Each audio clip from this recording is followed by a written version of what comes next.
Pati security, wala sa minimum 400 lang isang araw nun. Basta ganyan, Chinese, bababa.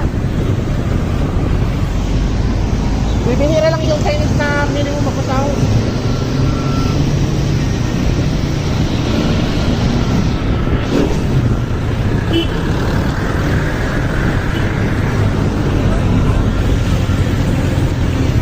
Sabi ko nga sa kanila, kung kayong bahala kung gusto nyo magtatagal dito, nasa inyo na yan.